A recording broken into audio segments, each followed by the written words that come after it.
Sadhu, sadhu, sadhu.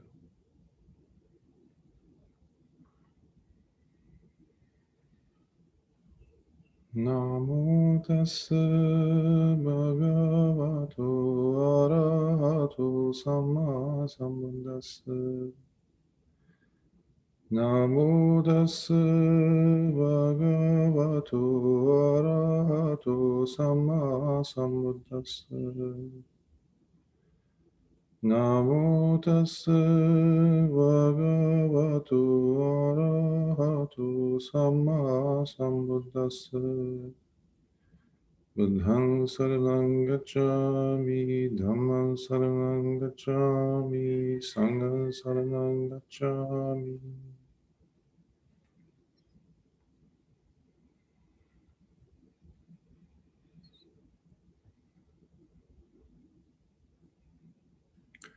Today we begin the first of our Sutta Exploration Series.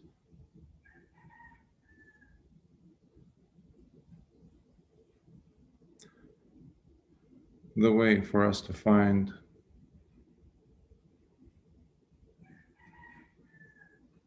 our way out through the help of the suttas.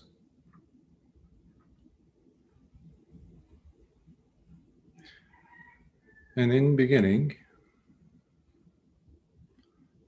I ask that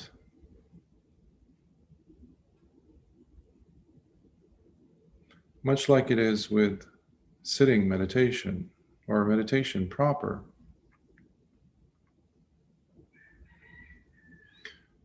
the position of the mind is absolutely essential.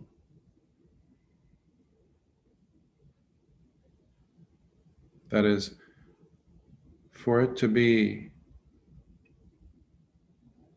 adequate, appropriate,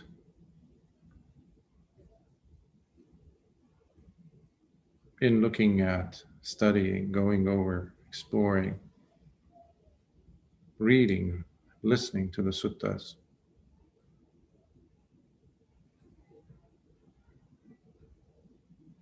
Suttas are not to be read, listened to, talked about, translated, or be heard the way one would, let's say, a newspaper, a news article, a novel, some research paper. That's not how we approach the suttas. In order for us to gain the most of it, that is.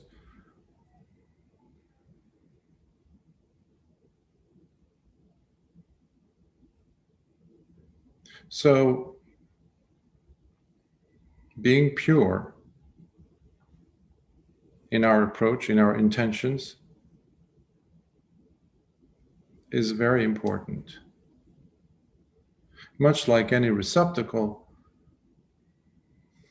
a cup or a jar, a bowl, anything that has something already in it, if we use that receptacle to fill it up with something new,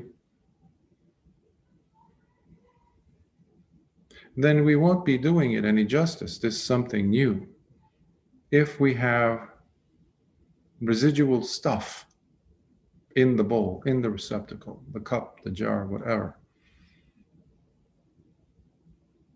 So my encouragement to you is, whenever you approach in your studies of Lord Buddha's teachings, try to empty out as much as possible from the stuff that have been gathered. Even expectations as to what this sutta or that sutta might be able to do for you.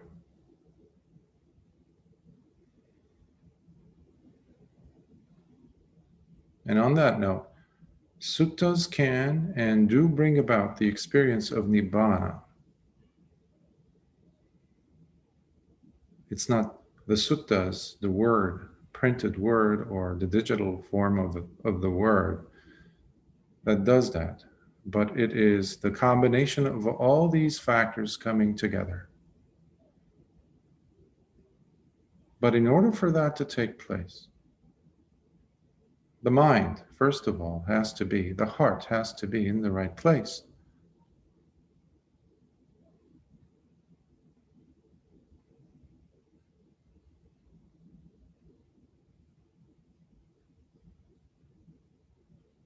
Therefore, the suttas deserve to be treated with special reverence and respect.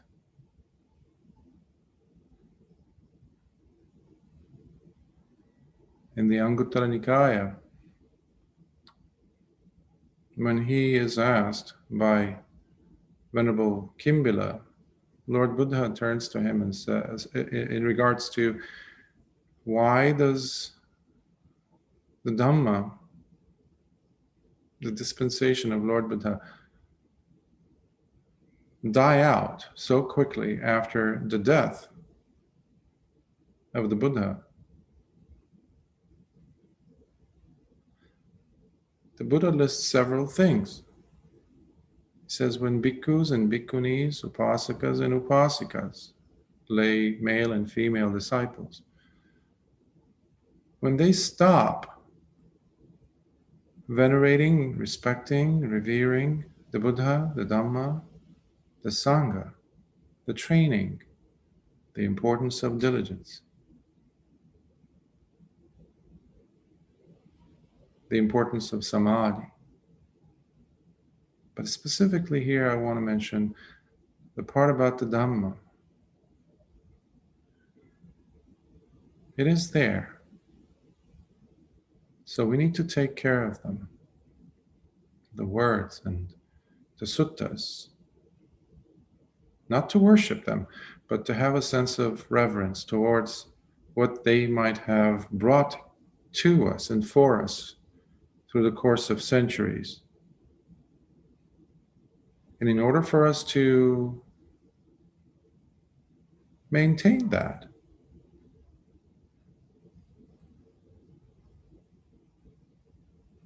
and benefit from that,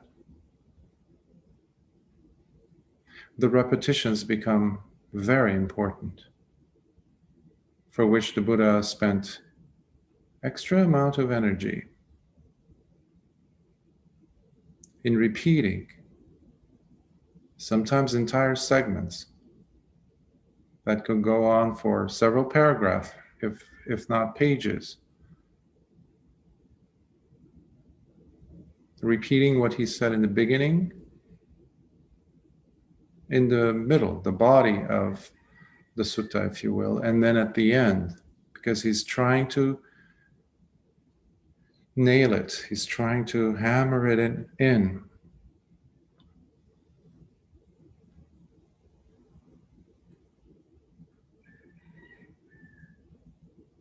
And the story element is usually what the mind likes to hear. There's nothing wrong with that. However, we need to always be looking at how is this sutta able to help me at this moment in my life, in my progress.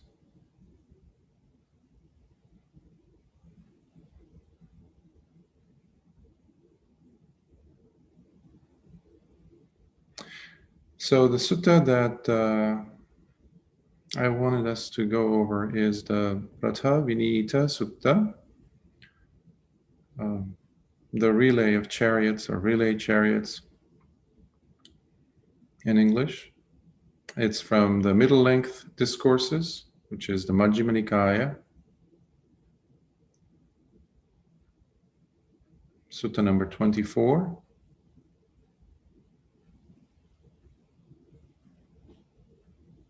We see how Lord Buddha is asking a question about his homeland, which is away from where he was staying at. And Lord Buddha was staying at the time in a place called Savatthi, today's Shravasti in India, at the famous Anathapindika monastery in Jeta's Grove, where he spent about 25 vassas, or rains retreats, of 25 years.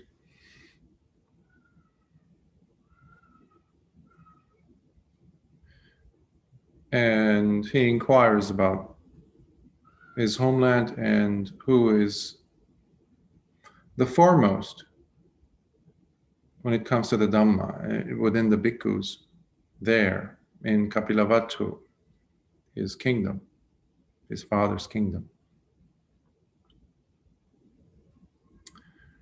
And without speaking too much on this at this point, I'd like us to start. And as I mentioned, we do have the recordings that I've made in the past of this sutta, which we will be playing. And then what I will do is I will pause and address whatever comments that need to be made and about the sutta, and I would like to see if we can leave the questions at the end once the sutta is done, so that I may address those questions after. However, if you feel that it is very pertinent for us to address it right there on the spot while the segment is being read, then please do let me know, raise your hand, etc. So let us begin.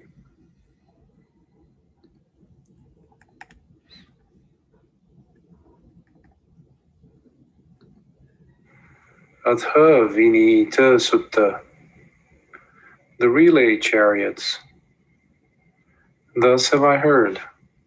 On one occasion, the Blessed One was living at Rajagaha in the bamboo grove, the squirrel's sanctuary. Then a number of bhikkhus from the Blessed One's native land, who had spent the rains there, went to the Blessed One, and after paying homage to him, sat down at one side. The Blessed One asked them, "Bhikkhus, who in my native land is esteemed by the bhikkhus there, by his companions in the holy life, in this way? Having few wishes himself, he talks to the bhikkhus on fewness of wishes. Content himself, he talks to the bhikkhus on contentment. Secluded himself, he talks to the bhikkhus on seclusion. Aloof from society himself, he talks to the bhikkhus on aloofness from society. Energetic himself, he talks to the bhikkhus on arousing energy. Attained to virtue himself, he talks to the bhikkhus on the attainment of virtue.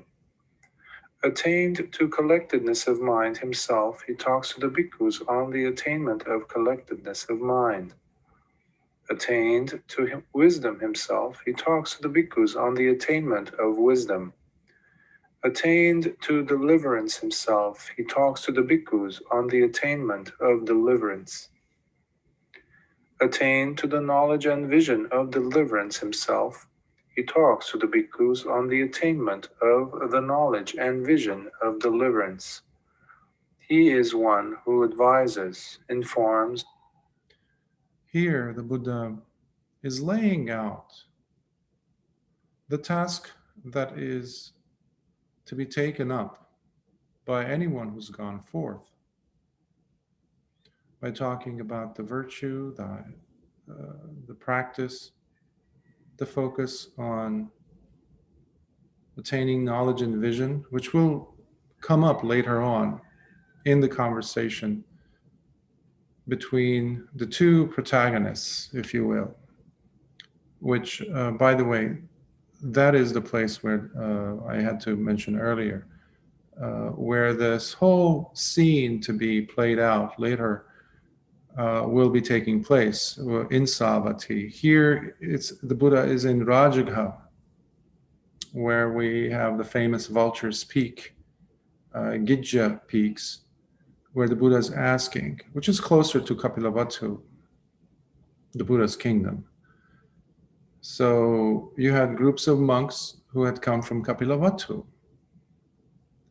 and the Buddha is addressing them, and he's curious to know who in his native land is known as foremost in these capacities of a bhikkhu, which are necessary in order for them to be on the path, that leads to the apex of the holy life. So these things will come up later on, which we will see being asked by Venerable Sāriputta later from Venerable Puṇṇa Mantānīputta. Instructs, urges, rouses, and encourages his companions in the holy life. Venerable Sir, the Venerable Puṇṇa Mantānīputta is so esteemed in the Blessed One's native land by the bhikkhus there, by his companions in the holy life. Now, on that occasion, the Venerable Sāriputta was seated near the Blessed One.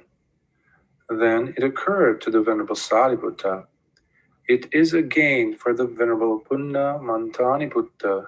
It is a great gain for him that his wise companions in the holy life praise him point by point in the teacher's presence. Perhaps sometime or other we might meet the Venerable Puṇṇa Mantānīputta and have some conversation with him. Then, a little bit of a background story of Venerable Puṇṇa Mantānīputta. You might have heard about the 5 original disciples, students of Lord Buddha, the first of whom who attained right view and saw with the eye of Dhamma, attaining Sotapanna stage, stream entry, was Venerable Kondanya. And he was the eldest bhikkhu. And he became a bhikkhu then and there. This is when the Buddha first taught the Dhamma to the 5 disciples. And soon after, Venerable Kondanya also became an arahant. Now, many people forget to consider that Venerable Kondanya was also among the astrologers, if you will, scholars who had come to the court of King Suddhodana when Siddhartha Gautama, later the Buddha, was born. And by the way, he later on became Kondanya, Venerable Kondanya. He was the youngest among all these scholars who were masters of the Vedas. And they were able to read the 32 marks of a superior person, Sappurisa. And as you know the story, as most of you might know it, when King Suddhodana, Siddhartha's father, showed the child, the infant Siddhartha, to these seers to see as to what his future might be of this prince. And obviously, as a father, as a king of a, the head, the leader of a country or a kingdom, it's not that big of a kingdom, might as well, we have to admit, but still a kingdom nevertheless. Wanted to hear that their response would be, oh, Lord, he's going to be a wheel-turning monarch or Chakravartin who lives for a long time and rules and expands the kingdom, etc.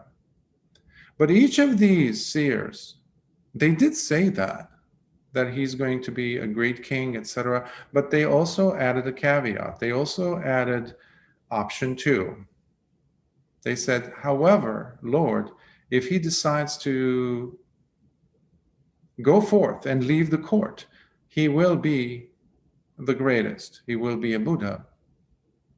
Now, each of these seers had mentioned this, and the king was getting more and more restless and agitated by that. And when it came the turn for Kondanya, who happened to be the very youngest among them, I think he wasn't even like 18 at the time. He was the only one who unequivocally mentioned, no, he said, he will not become a wheel-turning monarch. He will have nothing to do with the life of a layman. When the time comes, he will walk out and he will go forth and he will become the Buddha. He was the only one who said that with that level of confidence. Now, having seen this, Kondanya later on goes and to the Himalayas. But before he does so, he goes to his sister, Mantani,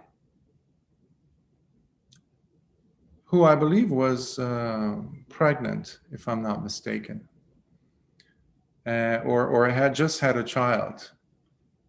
That child was later on going to be Venerable Puṇṇa Mantānīputta. Now, why does he go there? Kondanya realizes that here's a great opportunity. We are going to have among us a Buddha who doesn't come around that often. So we must be prepared. So he wants to prepare himself by going off into the Himalayas to meditate, to prepare himself so that he could become a student of Lord Buddha, the teacher, when the time comes. And he asks his sister and his friends to come and let him know when the prince, Siddhartha, leaves the court. Later on, when he does find out he is one of those 5 who comes and joins Siddhartha after he leaves the court. Now, why do I mention Venerable Kondanya that often? Because Venerable Kondanya, as I mentioned, he was the first one to see the Dhamma when it was first taught in the Dhammacakkappavattana Sutta, setting the wheel of Dhamma in motion, which we see in the Sanyutta Nikāya, where the Buddha taught the 4 Noble Truths for the first time.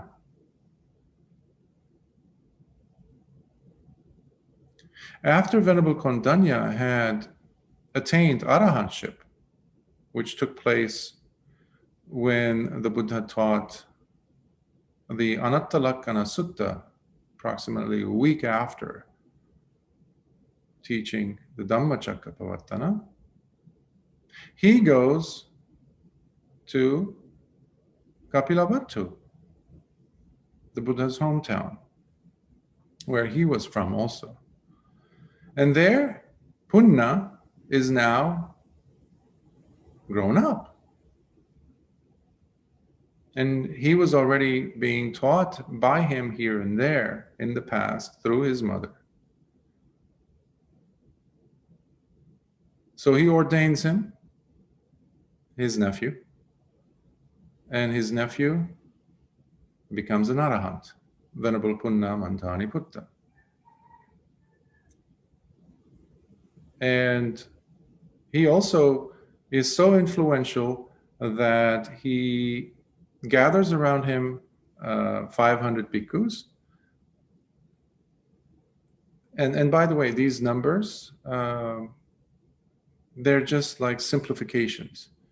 They might have been 500, they might have been less than 500, they might have been a little bit above, but in those days, 500, the number itself, represented a large group of people, basically. So he had taught them the Dasa Kata Vatuni, from the Pattama Katavatu Sutta, which we get from the Anguttara Nikāya, on the 10 forms of proper speech to these bhikkhus. He taught them the 10 forms of proper speech, with the help of which they all became arahants. So he urged them to go ahead and see the teacher in person, whom he hadn't, to my understanding. He himself, he had not seen the Lord Buddha. So he urges his students, now arahants, to go and see teacher. And they are there. Some of them are there with the Buddha as the Buddha is asking them as to who is the most prominent teacher in my homeland, in Kapilavatthu. And they all say it's Venerable Puṇṇa Mantānīputta. And by the way, the suffix putta means the son of. The son of. Mantāni is the mother. So they would always use, typically would use the mother's name, and then they would put at the end putta. So Sāriputta was the son of Sāri. Mantānīputta was the son of Mantāni, which we will see how the story unfolds where these two meet in Savatthi. Let's go. When the Blessed One had stayed at Rajagaha as long as he chose, he set out to wander by stages to Savatthi. Wandering by stages, he eventually arrived at Savatthi, and there he lived in Jeta's Grove, Anathapindika's park. The Venerable Puṇṇa Mantānīputta heard the Blessed One has arrived at Savatthi and is living in Jeta's Grove, Anathapindika's park. Then the Venerable Puṇṇa Mantānīputta set his resting place in order, and taking his outer robe and bowl, set out to wander by stages to Savatthi. Wandering by stages, he eventually arrived at Savatthi and went to Jeta's Grove, Anathapindika's park, to see the Blessed One. After paying homage to the Blessed One, he sat down at one side, and the Blessed One instructed, urged, roused, and encouraged him with talk on the Dhamma. Then the Venerable Puṇṇa Mantānīputta instructed, urged, roused, and encouraged by the Blessed One's talk on the Dhamma, delighting and rejoicing in the Blessed One's words, rose from his seat, and after paying homage to the Blessed One, keeping him on his right, he went to the blind men's grove for the day's abiding.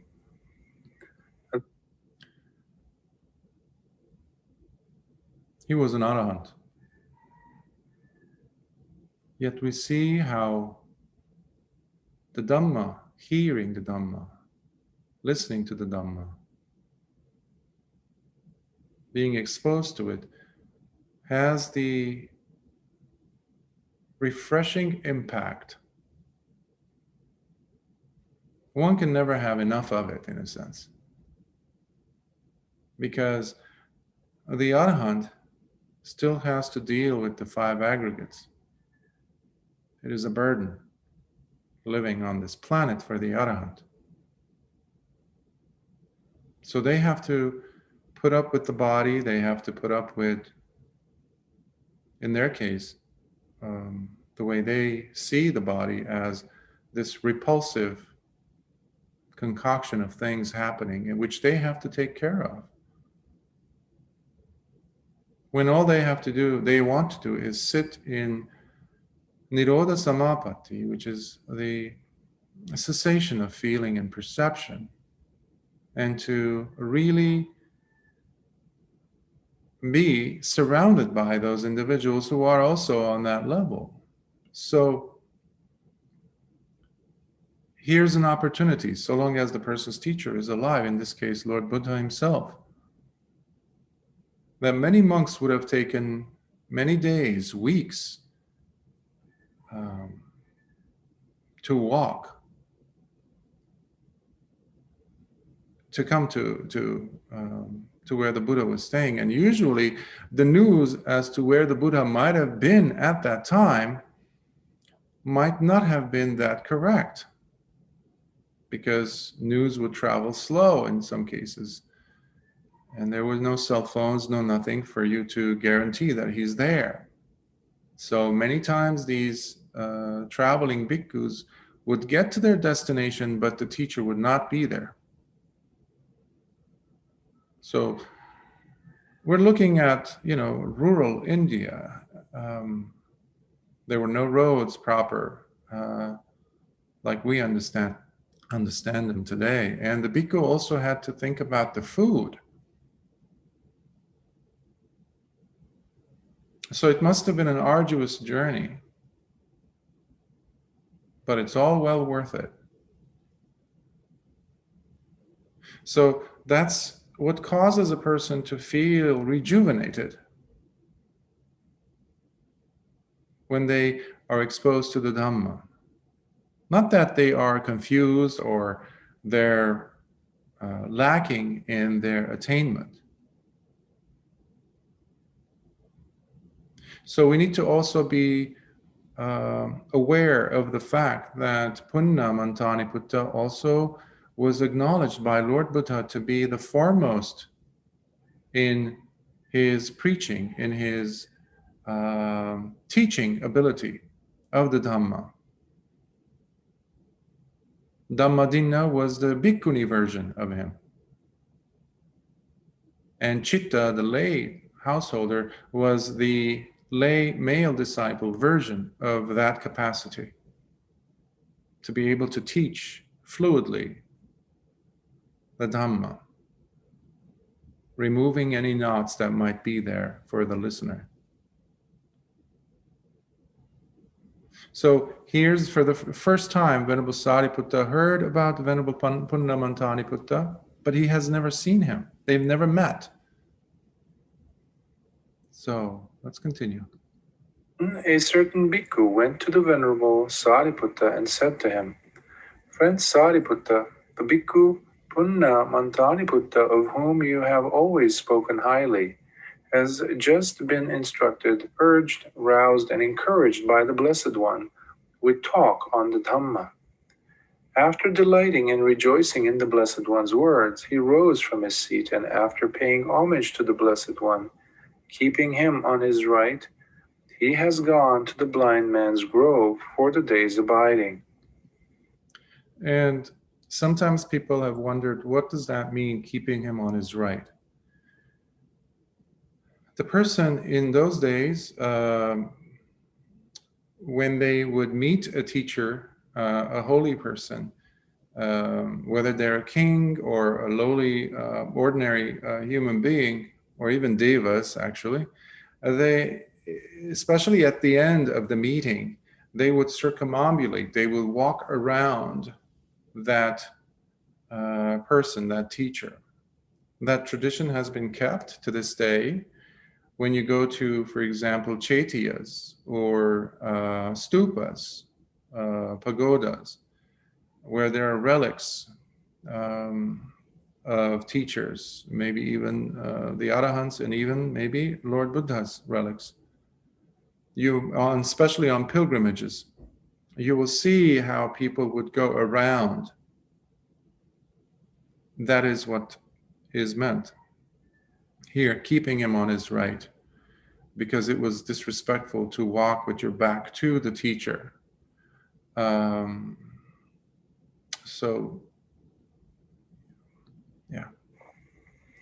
Then the Venerable Sāriputta quickly picked up a mat and followed close behind the Venerable Puṇṇa Mantānīputta. You can almost sense how excited he is. It's almost like a child who just saw Santa Claus coming off the sled. He's like so eager, but then I would love for you to visualize. It's a hilly area. It does have flat areas too, Savatthi, but it's windy. And Sāriputta is holding himself back from just rushing in and sitting down and having a chit-chat on the Dhamma with Venerable Puṇṇa Mantānīputta. I mean, come on, his companions in the holy life have constantly said so many good things about him. Who is this guy? It's like, I want to meet him. His head inside. Then the Venerable Puṇṇa Mantānīputta entered the blind man's grove and sat down for the day's abiding at the root of a tree. The Venerable Sāriputta also entered the blind man's grove and sat down for the day's abiding at the root of a tree. Then, when it was evening, the Venerable Sāriputta rose from meditation, went to the Venerable Puṇṇa Mantānīputta, and exchanged greetings with him. Here we see another example of preparing the mind. Now, they didn't have to worry about this because they were already arahants. In life, when we come across something that we wanted or we're eager to taste, to experience with the 6 senses, oftentimes the first thing that goes out the window is the calm, tranquil mind. We no longer are equanimous. So as practitioners, especially who have tasted equanimity, upekkha, it's essential for us to always be cognizant of this fact that it is something that we have to keep an eye out for and always improve. It was the easiest thing for Venerable Sāriputta, instead of just keeping that safe distance from Venerable Puṇṇa Mantānīputta, as he was going up and down the hills, and he was just keeping sight, so that he doesn't lose him, of his head, his bald head. He did not want to interfere, shorten the distance even. Anyone else might have actually rushed, greeted him and said, Venerable, I am Sāriputta. Welcome. I would like to have a discussion with you on the Dhamma. But that's not what the chief disciple did. Because he was also observing and wanting to see why the Buddha calls him the foremost. Why his companions in the holy life call him the foremost. And there's a wonderful thing that happens when one observes a noble disciple, especially someone of that caliber, move and do things that are so seemingly banal. Especially in this case where he's going about on alms round in the village and walking around and then going and sitting under a tree and meditating. So they both did what we were doing earlier before to began, preparing the mind.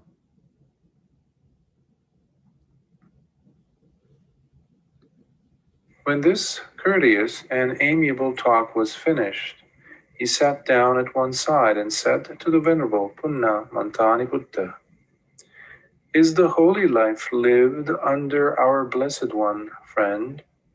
Yes, friend. But, friend, is it for the sake of purification of virtue that the holy life is lived under the Blessed One? No, friend.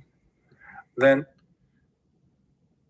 when Venerable Sāriputta asks, is the holy life lived under our teacher, Lord Buddha?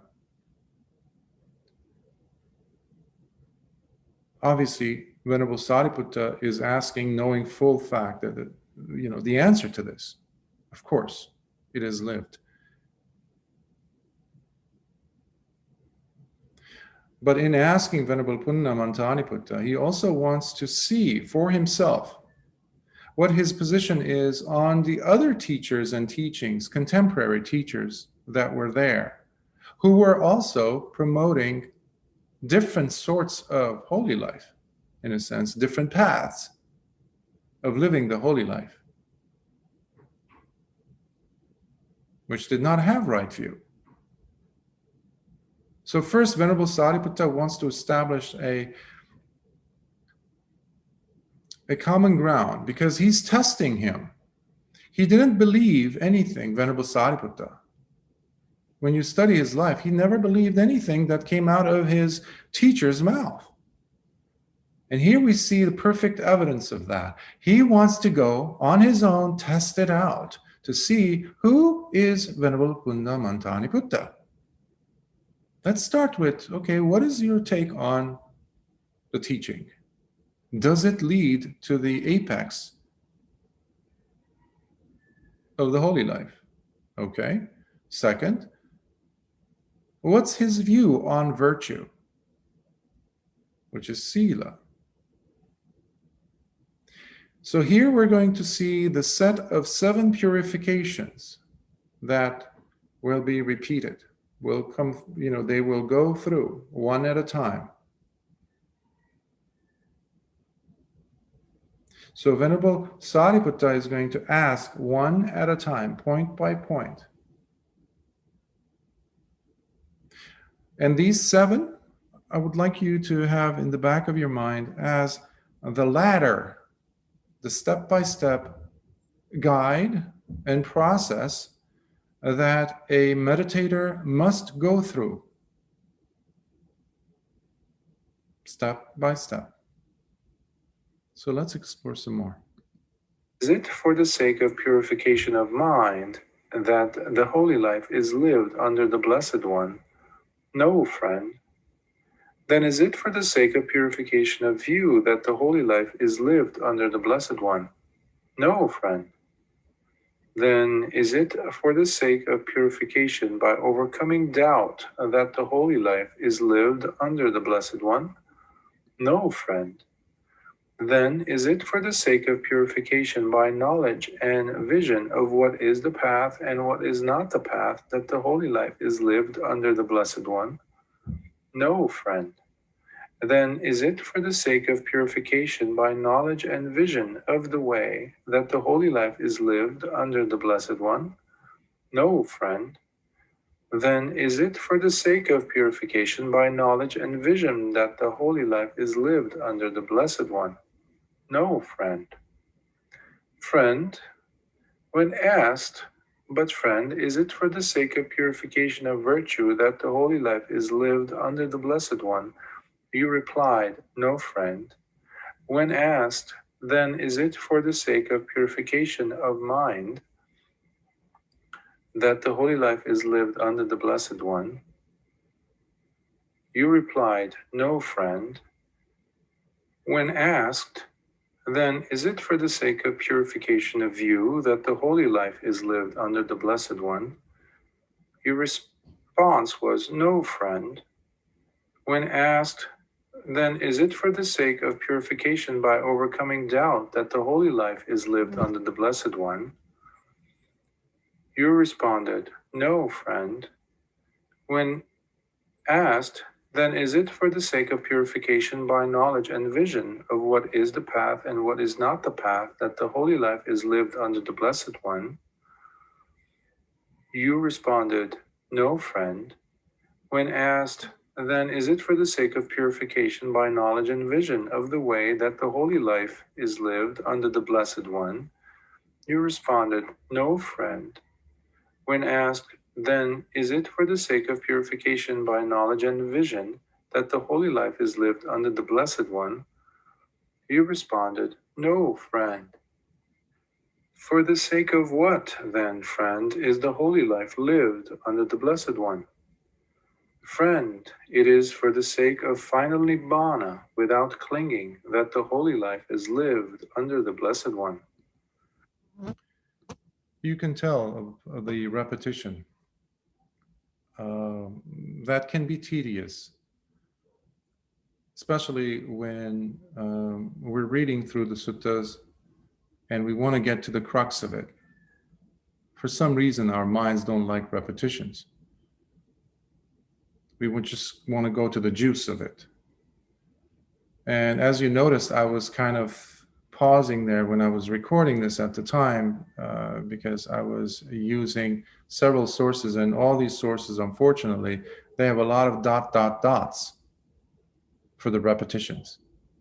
They would just have 1 or 2 words, and then the reader is supposed to go ahead and figure the rest of it out. And this is why repetitions are extremely important. So no room for ... because these repetitions will help the person to really develop in their understanding, instead of doing it or going over it just on a superficial level.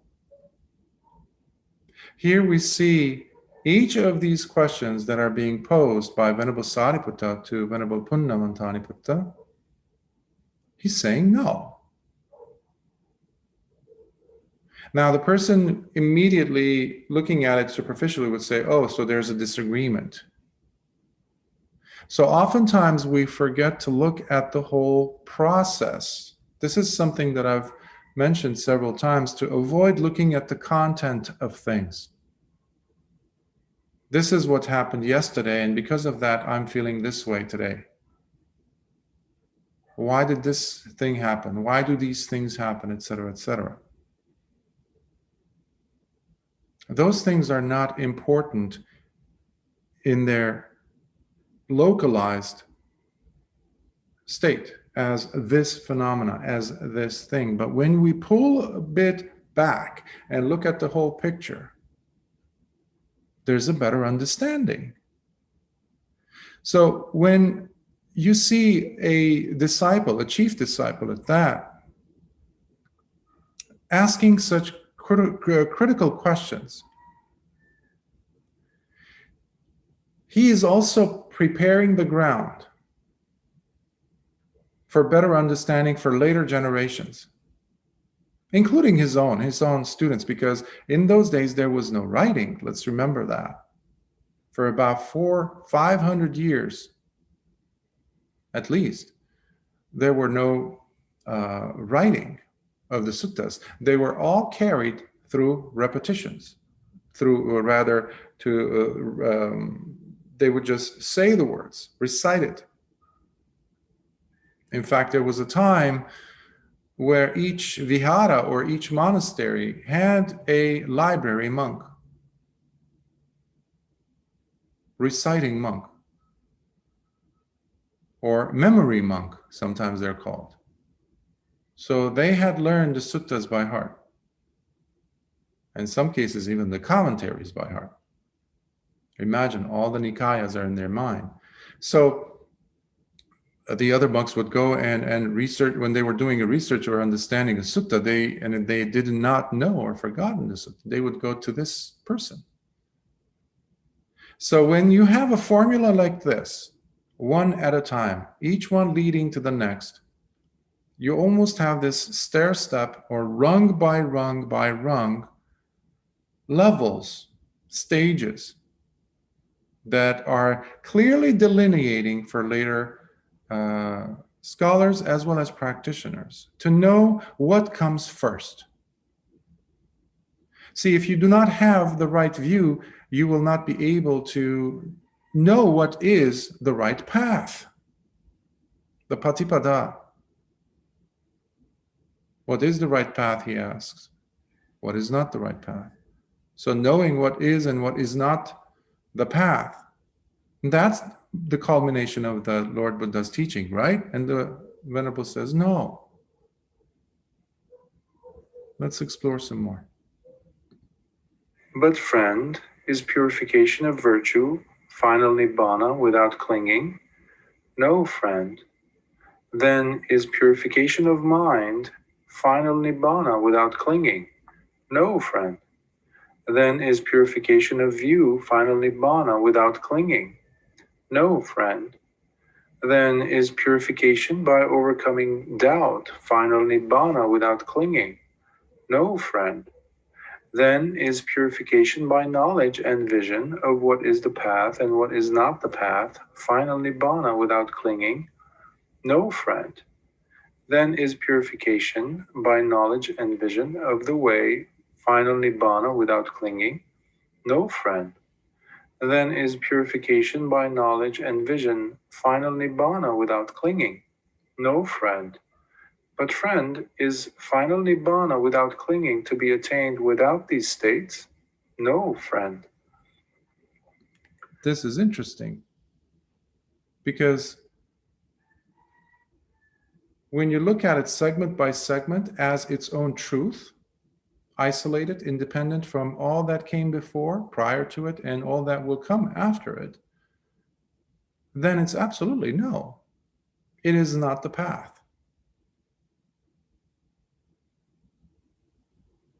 So the purification, whether it's by view or virtue, etc., is just part of the process, to put it simplified. But they cannot be isolated from each other as this is the path, this is it. Just get this purification level of understanding. Sometimes individuals experience the first jhana, for example, or the fourth or the fifth or whatever.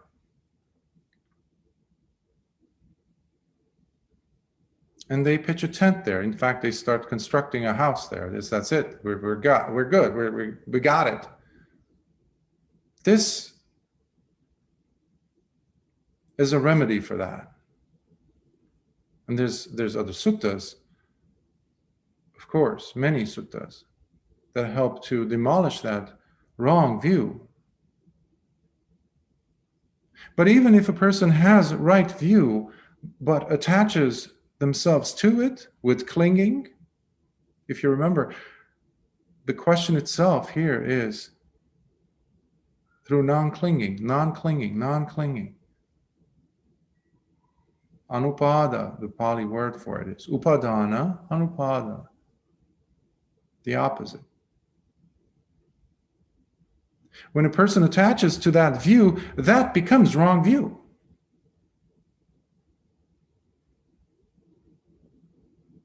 When a person attaches to the purification by virtue and says, this is it, well, guess what? They miss the boat, because they're not seeing its connection to the others, the other factors that are being laid out. So we have to look at the whole process together, not separate. Each part being extremely important that leads us to the next. When asked, but friend, is purification of virtue finally Nibbāna without clinging? You replied, no, friend. When asked, then, is purification of mind final Nibbāna without clinging? You replied, no, friend. When asked, then, is purification of view final Nibbāna without clinging? You replied, no, friend. When asked, then, is purification by overcoming doubt final Nibbāna without clinging? You replied, no, friend. When asked, then, is purification by knowledge and vision of what is the path and what is not the path final Nibbāna without clinging? You replied, no, friend. When asked, then, is purification by knowledge and vision of the way final Nibbāna without clinging? You replied, no, friend. When asked, then, is purification by knowledge and vision final Nibbāna without clinging? You replied, no, friend. When asked, but friend, is final Nibbāna without clinging to be attained without these states? You responded, no, friend. But how, friend, should the meaning of these statements be regarded? Friend, if the Blessed One had described purification of virtue as final Nibbāna without clinging, he would have described what is still accompanied by clinging as final Nibbāna without clinging. So here we see what he is beautifully, eloquently saying what I was trying to say, as far as if that was it, then the Buddha would have said purification by virtue or by view is it. Let's go home. It's done. Mission accomplished. We're good. But no. There's still more ways to go.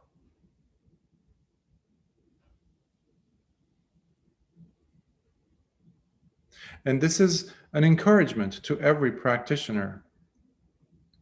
This is not just an incident that happened between highly evolved spiritual beings 2,600 years ago almost. And a lovely story, yes, okay, good. But they must have a relevance with our lives and specifically with our practice.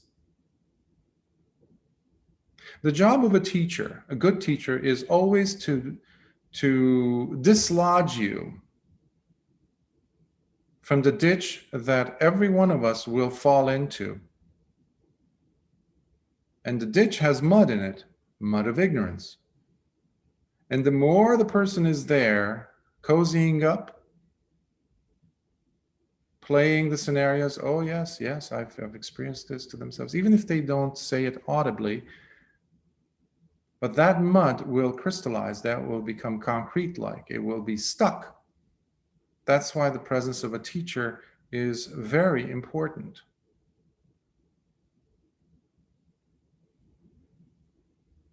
To yank us out of it, pull us out of it, and it is uncomfortable at times. So here we have a sutta that talks about never pitching the tent, never settling down until you have experienced Nibbāna fully. Because even purification of virtue, that takes a lot of work. Purification of view to get to that stage also takes a lot of work, intensity.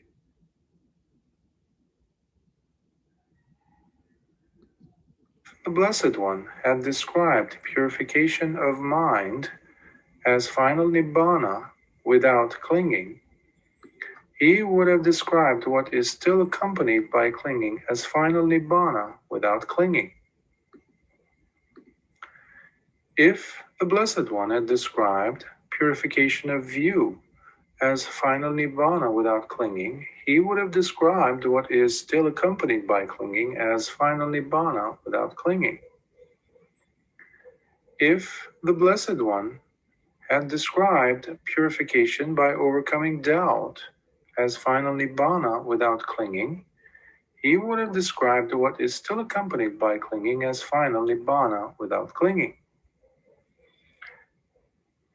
If the Blessed One had described purification by knowledge and vision of what is the path and what is not the path as final Nibbāna without clinging, he would have described what is still accompanied by clinging as final Nibbāna without clinging. If the Blessed One had described purification by knowledge and vision of the way as final Nibbāna without clinging, he would have described what is still accompanied by clinging as final Nibbāna without clinging. If the Blessed One had described purification by knowledge and vision as final Nibbāna without clinging,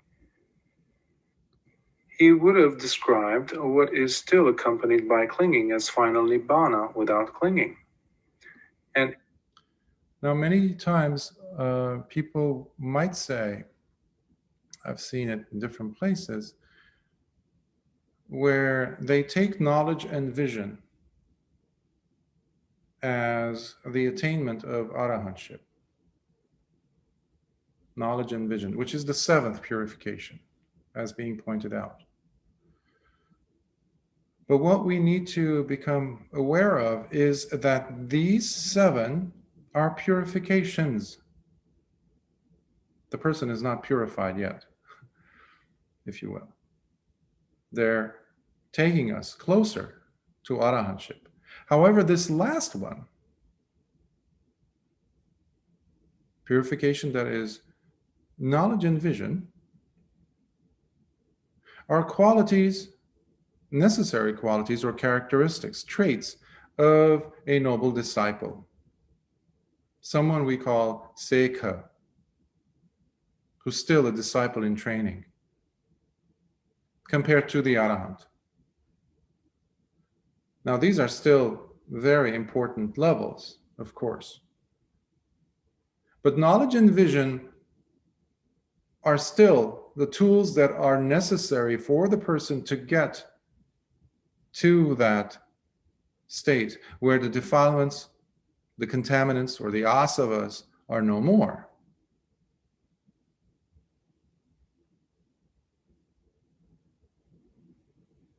So please bear that in mind. Knowledge and vision.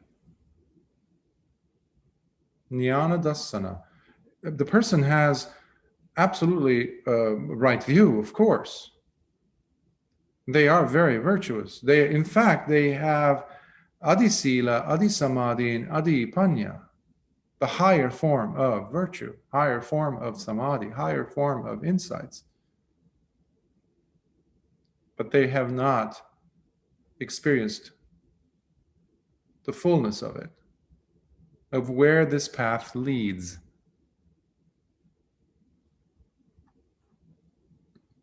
Final Nibbāna without clinging were to be attained without these states, then an ordinary person would have attained final Nibbāna, for an ordinary person is without these states.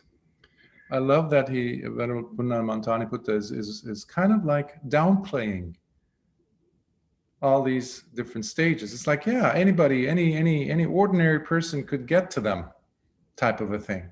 For him, almost it sounds like if the person has not transcended these and reached arahantship, then he's just an ordinary person. Meanwhile, these are very high level,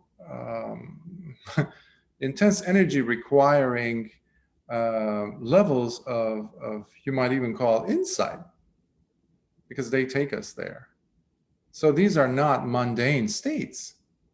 Even the very first one, where the person is practicing their precepts. So we shouldn't, in my opinion, look at what Venerable Puṇṇa Mantānīputta is mentioning about. This is for the ordinary person. So he's not talking about putujjana, which is the ignorant ordinary person. Ignorant, not necessarily somebody without a college degree or something. You might have a PhD, but you might still be, the person might be very ignorant as far as putujjanas go. So. As to that, friend, I shall give you a simile, for some wise men understand the meaning of a statement by means of a simile. Suppose that King Pasenadi of Kosala, while living at Savatthi, had some urgent business to settle at Saketa, and that between Savatthi and Saketa, 7 relay chariots were kept ready for him.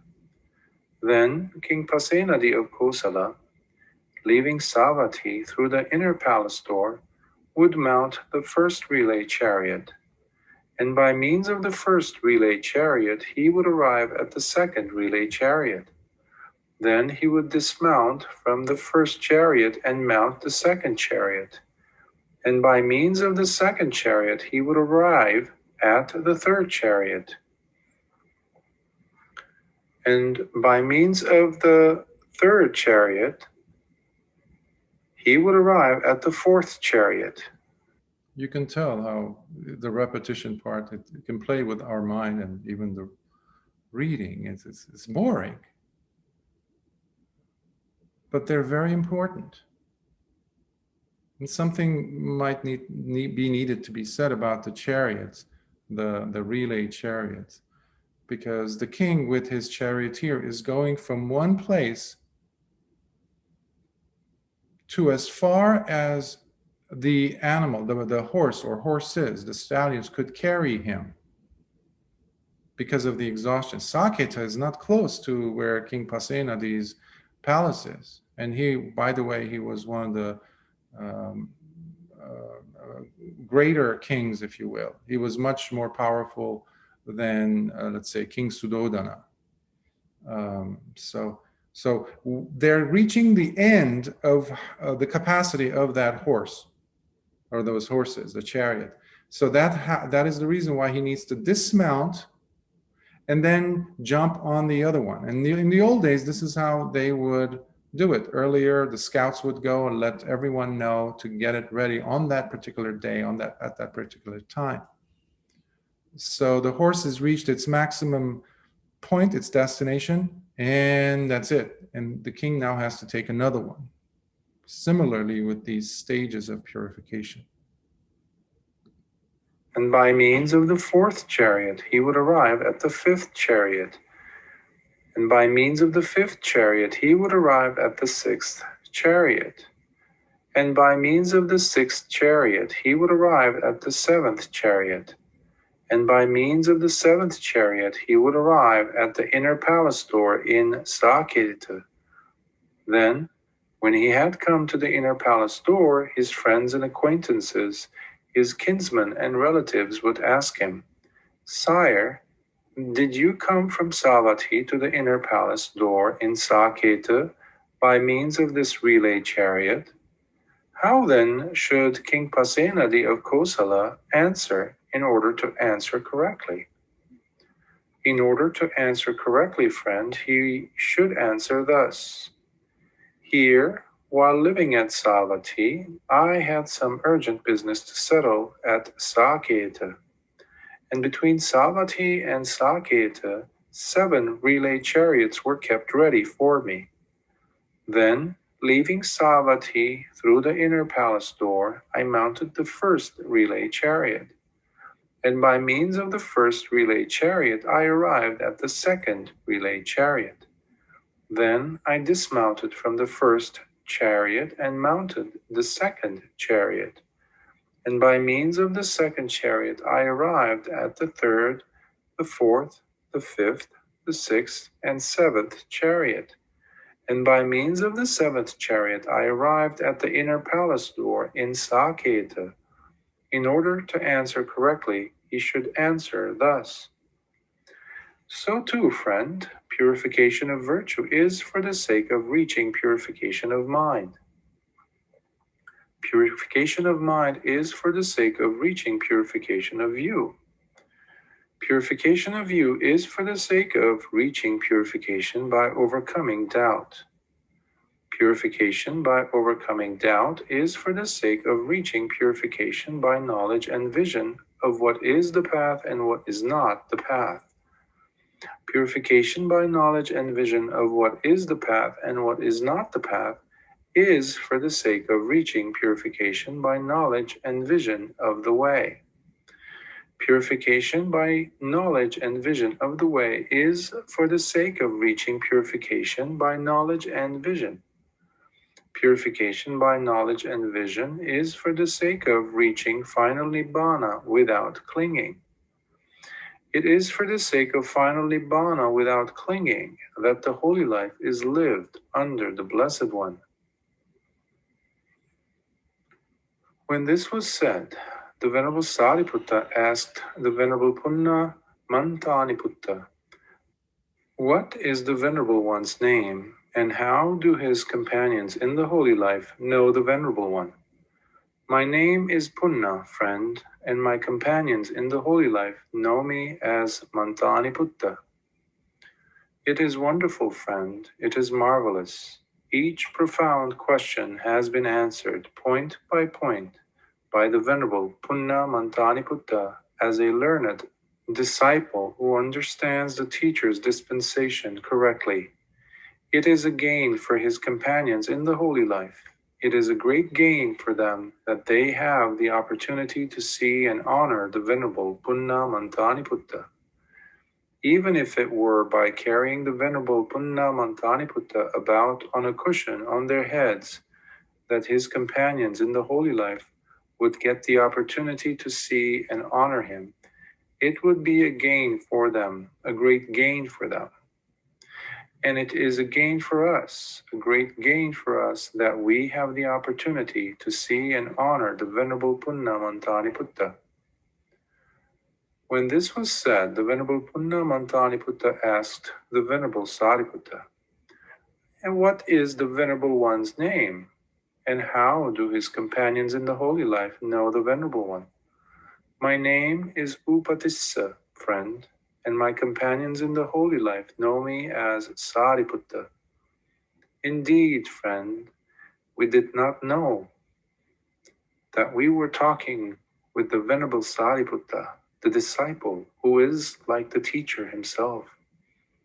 If we had known that this was the Venerable Sāriputta, we should not have said so much.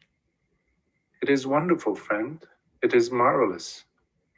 Each profound question has been posed, point by point, by the Venerable Sāriputta as a learned disciple who understands the teacher's dispensation correctly. It is a gain for his companions in the holy life. It is a great gain for them that they have the opportunity to see and honor the Venerable Sāriputta, even if it were by carrying the Venerable Sāriputta about on a cushion on their heads, that his companions in the holy life would get the opportunity to see and honor him. It would be a gain for them, a great gain for them.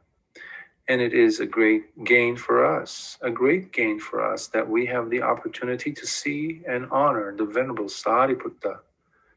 Thus it was that these two great beings rejoiced in each other's good words.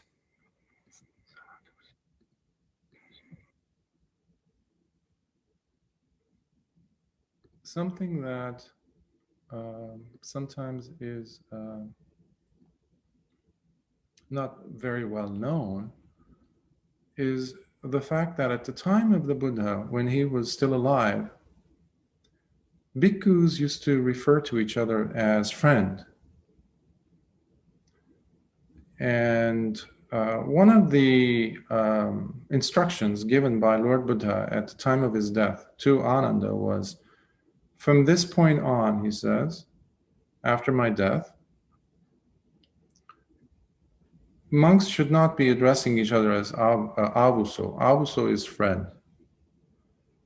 Instead, he says, the senior monk would address the younger monk by their name, or avuso, which is friend, but the younger monk needs to address the other monk who is senior to them as bhante, which is a term that he would be also addressed with when lay people would come, or his own students would ask Lord Buddha questions. They might have used the term like Bhagavan or Blessed One or Buddho or Bhante. Bhante is the simplified version of a teacher, Reverend Sir, Venerable Sir, etc. So that's why it's like a small footnote. So this is, as you noticed, it's the first time that they've met. They would be meeting later on, perhaps maybe once or twice in their lives. But before, but I don't want to talk about other side things at the moment, because I want to address any questions you might have that this sutta, this delicious sutta has brings to us. So your thoughts, comments, questions?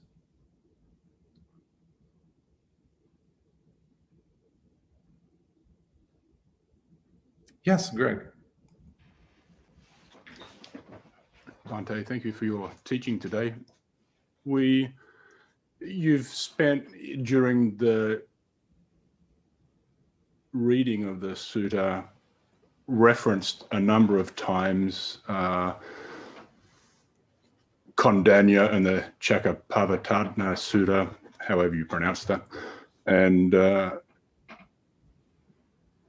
I was reading an article yesterday that said that the suttas, and we're talking about structures of the suttas, and the repetition, which is why this is in my mind, that the sutta is really a condensed version of the teaching that was, in most cases, determined after the actual teaching was given. And the reference was using, as I said, the Chakkappavatthana Sutta, the first turning of the wheel, where Candana became a Sotapanna, and that teaching was actually given over 3 days, and Candana became a Sotapanna the first night, but the other 4 monks who were there took some more time. Over the next 2 days, they all became Sotapannas. So the teaching was actually given over a period of 3 days, and the sutta that ended up is a condensation of that teaching, and that's where the repetitions added. So really we should be looking at suttas as condensed versions of teaching, and that repetition there is to reinforce that the things that we need to know and to help us to learn them. So we shouldn't really be looking at suttas as literal records or records of literal of conversations. Mm-hmm. It's something made up as a teaching, and we should only ever look at them as teachings. Is that something that you'd agree with? Yes, to a great extent, because we had to go back to just mnemonic devices that the Buddha utilized. One of them being the number system. I had one professor years ago, decades ago. His name was Ananda Guruge, and he would always say how the Dhamma or Buddhism is a religion of numbers. Well, that's one aspect of what you're describing also, the way I understand it, is because people did not have writing system. And how can you get a teaching that's so complex, multi-layered, across to the next village? We've all played telephone growing up. And depending on the person, the carrier, or the person who even picked up what he picked up even if the Buddha actually whispered it in his ear, which the Buddha never did, actually, he would say it out loud, so everyone could hear. Even if the person actually heard the words of Lord Buddha, they might actually corrupt it, not with bad intentions, but simply because of the human proclivities or weaknesses, shortcomings, etc. Now, when we add to this the different dialects that were used, I haven't even touched upon the time. If you go to India right now, already in this 21st century, there's so many dialects. And the words that we get today in the Pali canon are in Pali. Well, many people I used to love debating, arguing on this point, being a scholar, this and that, nonsense stuff, that, the Buddha talked in Pali. Well, he didn't. He talked in a certain a dialect that was closest to what we know today as Pali. Okay. Why? Because it resonates better, and the common people, the ordinary people who were not part of the Brahmin class or the Kshatriya or Kshatriya classes, who had the only access to Sanskrit, they would not understand those, but they would understand the Pali. So it was in lovely compartments in the suttas. So the repetitions are extremely crucial. Now, coming back to your point, of is this the actual freeze frame of what happened, what took place? Well, of course not. But you had to do it in a way where today in Myanmar or Burma, when they have these exams, where bhikkhus have to sit down and for months take the examination that they had been preparing for decades, since they were maybe 7, in having memorized the entire Nikāyas and their commentaries in some cases. And they're sitting in front of a panel of Mahatheras, elder monks, scholars themselves. And one person would start a sentence from the suttas, anything that he might pick out of a vast thousands of suttas, and then stops. And then this bhikkhu has to go ahead and continue from where he left off. And another bhikkhu, another tester, examiner, might go ahead and say something and say, what comes prior to that? What was the sentence being said here? Without any clues. And I think the person has about 7 or 11 mistakes allowed in those 7 months. So if you have something that's more in a narrative way presented, it would have easily been lost, in my opinion, versus packaged nicely. Now, even that is not sufficient sometimes to really get to the authenticity of what it is that we're dealing with. That's one of the reasons why textual analysis is a very important field of study, so that we can actually look at the other factors playing a role in the culmination, in the sculpting, if you will, of what we're looking at. And the Buddha preempted this by pointing out how his teaching addresses 2 things. He teaches dukkha, and the second is the way out of dukkha, the ending, cessation of dukkha.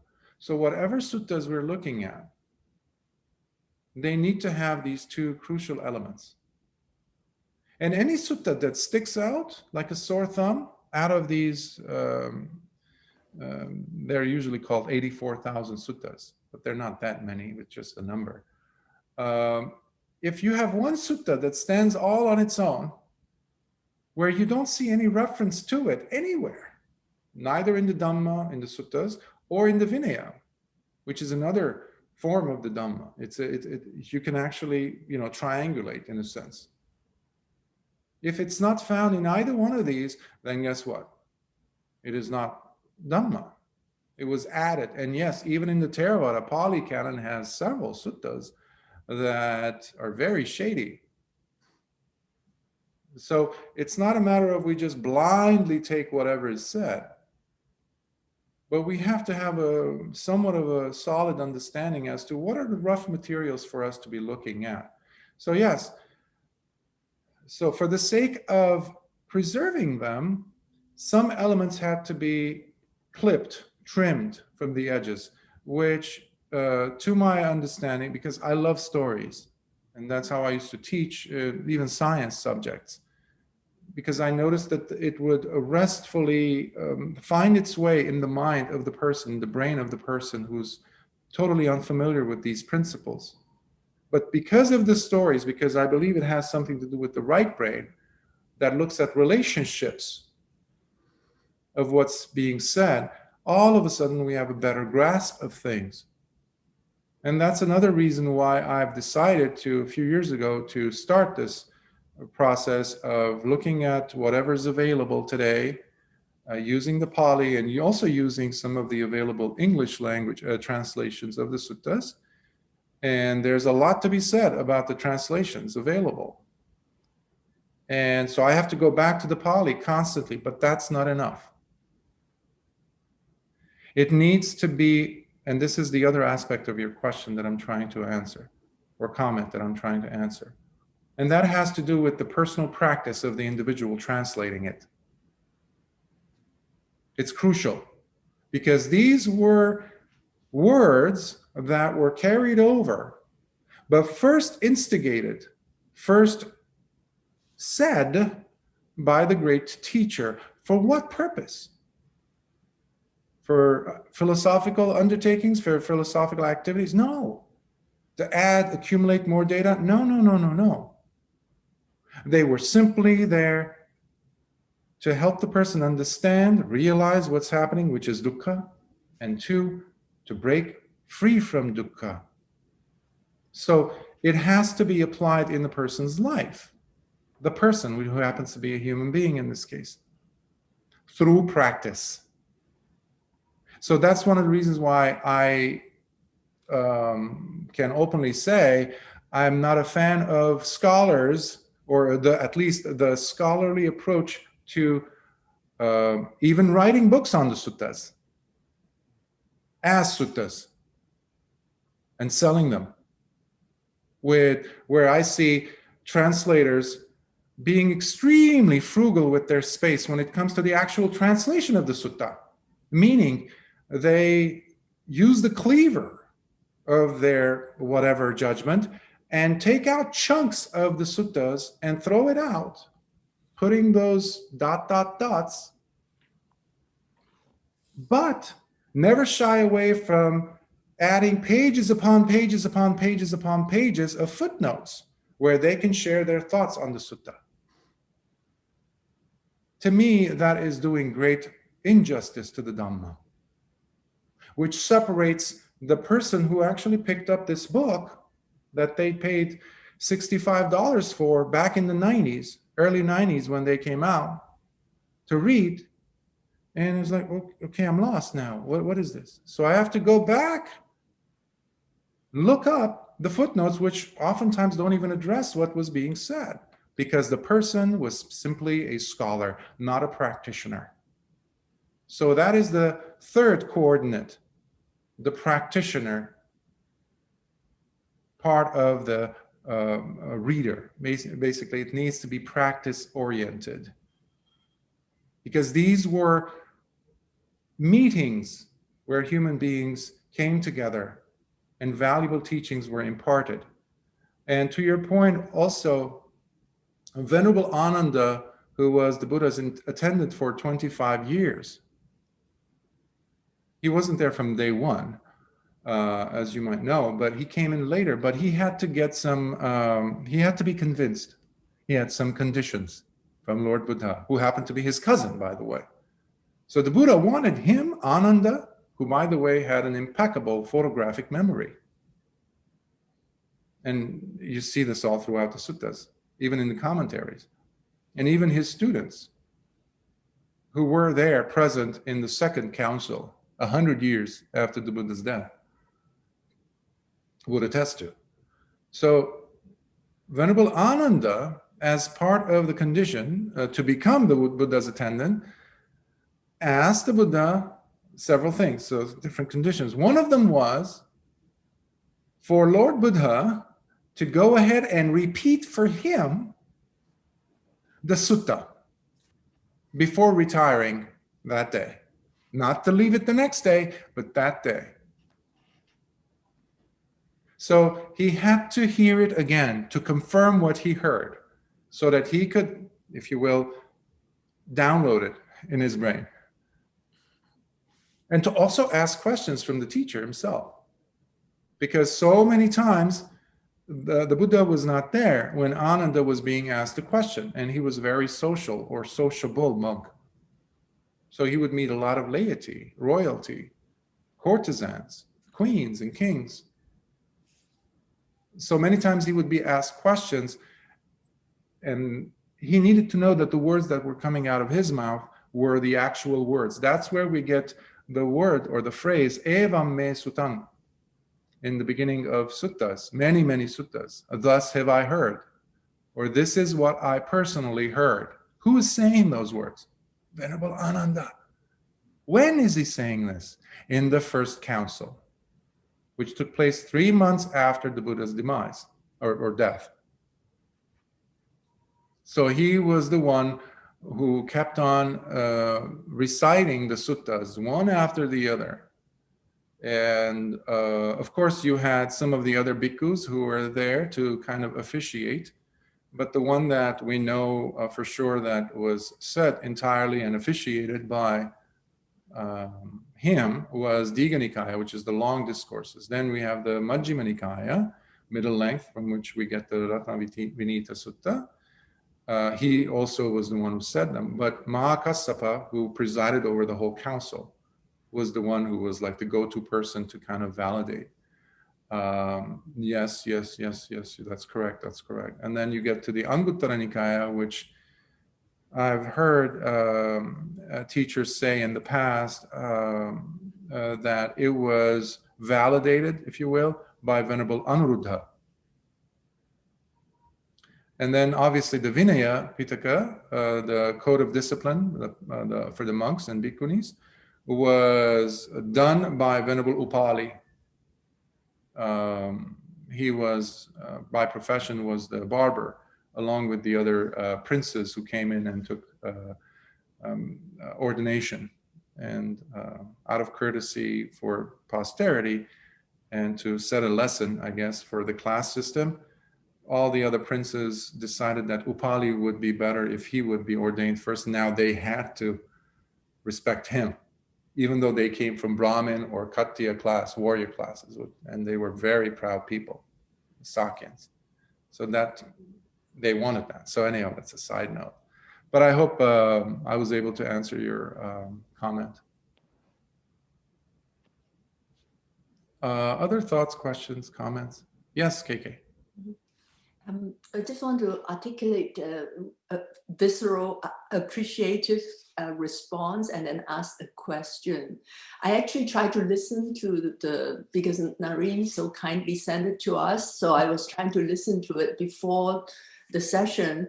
And I have to say, it is so helpful to have you pause and then talk about it as opposed to just listening it from beginning to end, because then it's really hard to follow everything. But you made it so clear by pausing. So I just really want to thank you for that. And you started the session by saying that today is a special day. And it is really a special day for me because like you, I love stories. So when I try to do the practice, having not read a single sutta, it's really hard to sustain. But I think now with your helping us to understand the sutta, so it's a promise to myself and to you, starting today, I'm going to make both learning about the sutta and practice my priority. So that is the response. My question has to do with the relay metaphor in the sutta. If it is a relay and you have to get to one thing before the next thing, then does it mean that it's actually not helpful to try to do several things at one time? Do you really need to kind of get to one point before you get to the other point? So that's the question. Thank you. Actually, you're addressing several things at the same time. However, it has both an organic feel to it, but it is very intentional. And intentionality for me, it does denote a certain element of linearity, directional in a sense. So this, we talked about the purifications that a practitioner needs to go through in order for them to get to the destruction of craving or clinging or the asavas. But we can easily substitute it with the Eightfold Path. When I first started on this path, I would think that the Eightfold Path is very much incrementally done. Let's say it's like school. You go to kindergarten and then you graduate from that, so you're now in elementary. And then you go on, you can't skip unless you've proven yourself worthy, etc. And then you go to the secondary and high school and then college, etc. So it's very linear. That is not the case here. So we need to be careful that to look at this in a way where while the person is working on their virtue, they're also addressing the 5 hindrances, which is purification of the mind. And they're also getting closer and closer to knowledge and vision. So, but you need a map. You need a map.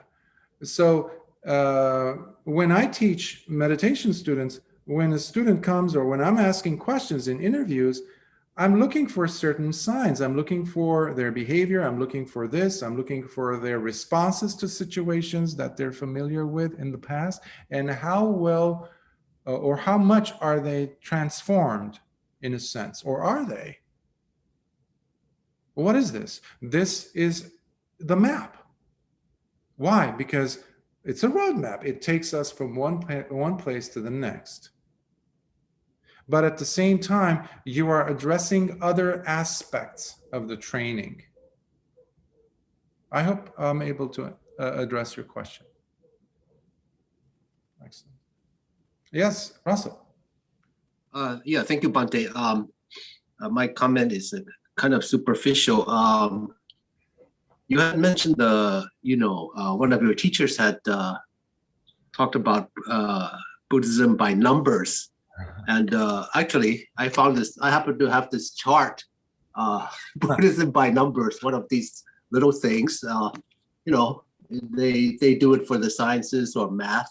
Mm-hmm. And I was first exposed to the concept. I was helping in a Buddhist summer camp on the East Coast, and Bhikkhu Bodhi was there, and he handed out a little sheet. I think it had 20 numbers, and it had various. It was kind of similar to this little chart, but he used it because most of the audience was children.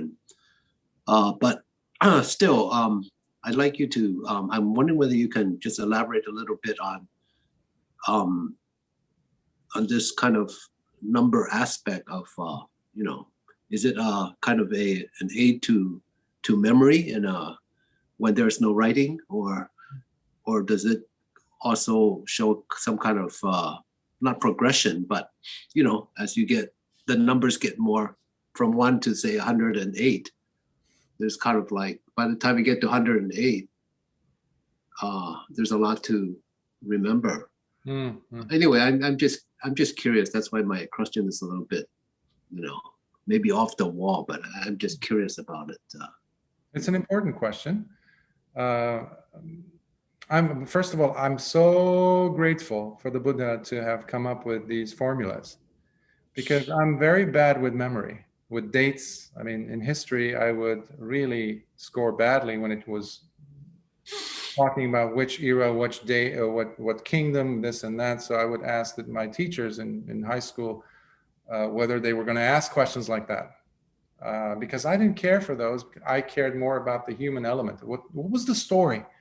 What happened? So I needed to put a human element, a face, a muscle, something on them. But these numbers that, in regards to the Dhamma, have allowed me to understand eventually the relationships, let's say, between these different various principles. Let's say the Four Noble Truths. I mean, initially I had a hard time memorizing. Therefore, but I really have a tough time with memories, especially when I first started. Like, what comes after dukkha? What's the origin of, how many are they? How many? Like, well, there are 4. Okay, what's number 3? So there's 4. Okay, so I can just use part of my single hand, just one hand, and be able to grab the whole thing, understand the whole thing, wrap my mind around the whole thing. So in that sense, of course, it's a mnemonic device.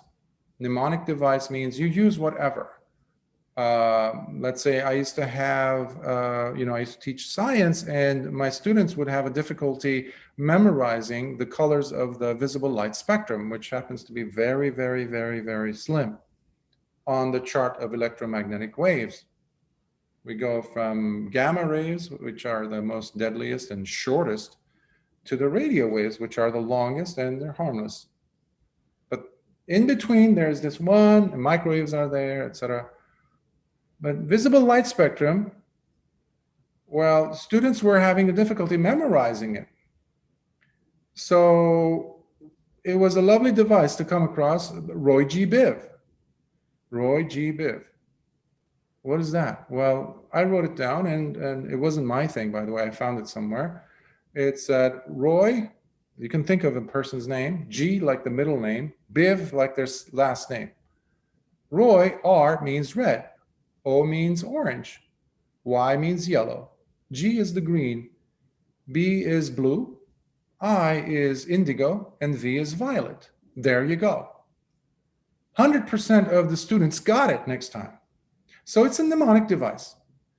Now, coming to how important that might be in the Dhamma, other than this element, whether it's the relay chariot or it's the 12 links of causal relations, or the numbers are vast. The Buddha laughs at this also. I mean, what I mean by that is, it's really not important, the numbers, when you take it out of context as to why he utilized this method, this formula. He wanted understanding and wisdom to develop in the mind of the student, period. He really didn't care how many numbers, this or that, whatever. You have an excellent example when one day Venerable Ananda is visiting a householder, I believe, I forgot the name, but he was a woodworker, he was a carpenter, and who happened to be knowledgeable on the Dhamma. So they're discussing Dhamma, and they come to the point of feelings. They're discussing the types of feeling that their teacher talked about. So the person says, well, the Buddha talked about, I think the number he gives is like 18 or something. And Venerable Ananda insists that they're 3. So they go back and forth until finally they say, well, you know who's going to solve this problem is the teacher. So they go to Lord Buddha. And Lord Buddha says, yes, you are right, Ananda, and turns to the carpenter and says, you are right as well. And Ananda's one eyebrow goes up and is like, what? He says, in other places, I've mentioned that there's not just 3 or 9 or 18 or 36. He goes all the way up to 108 and things. He says, what does that mean? It's like a tool in the hand of an artist or a person, like a teacher. A skilled, versatile teacher is someone who will take anything that's happening in the world and weave it into the topic that is being addressed, or he or she is trying to explain in the classroom, making it more relevant. And in this case, the Buddha also had to consider posterity. Will his teachings disappear? And one of the ways that you can kind of put some precautionary measures that it is protected is by doing numbers. But in about 400 or 500 years, 600 years already, you had Mahayana come and there were other things being added or taken apart. And then later on, Vajrayana came and more things were added and taken apart. So obviously it gets corrupted and contaminated as the centuries go by. So now we are still lucky that we still get a semblance, if not the fullness of the teachings in their original form, however they might have been. Can we 100% guarantee that? Absolutely not. Even if we had a camera on the Buddha, GoPro on his, we still would, somebody would come and say, well, that's not 100% scientific because we weren't there with him 24/7. Et cetera, et cetera. So we can nitpick this thing to death, but how is that affecting our progress? So let's come back to what is at hand. So in that sense, numbers are only as useful as, or important as they are useful, rather, in helping us be on task. So I hope that addresses your question properly. Thank you. Other questions? Thank you. Mm-hmm.